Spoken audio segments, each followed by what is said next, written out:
The Horse and the Groom. Once upon a time, in a village known for its rolling green hills, there lived a groom named Jasper. Jasper had charge of a magnificent horse named Sterling. Jasper was very proud of how Sterling looked.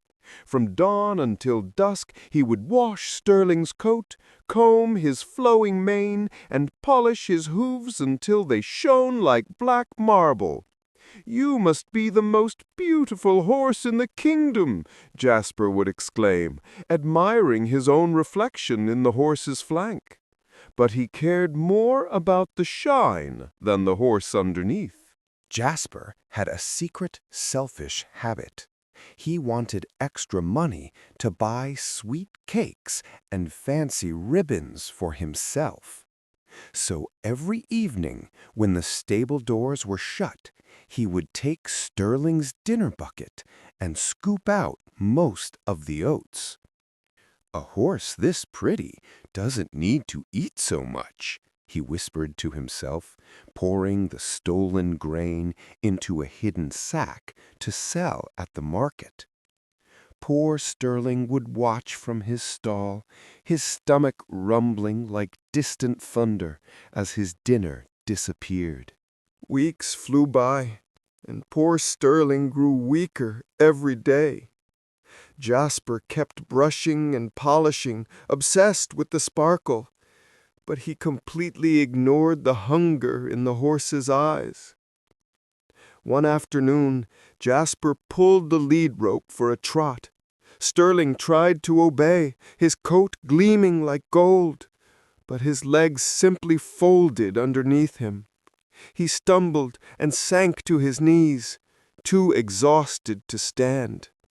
The shine on his back couldn't hide the emptiness in his belly. Jasper was about to scold the horse, but Sterling turned his head and looked deep into the groom's eyes.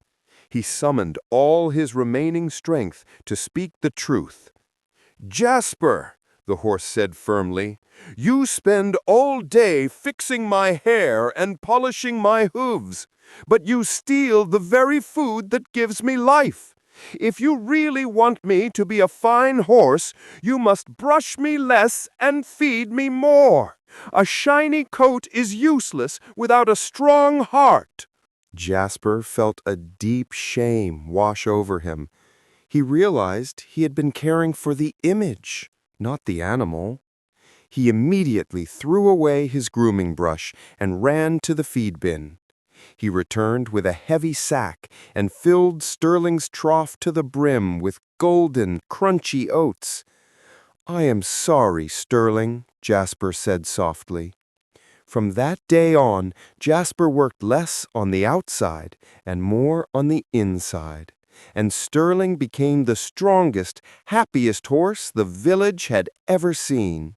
So remember, sometimes people act like they are perfect on the outside, but they are doing unkind things when no one is looking.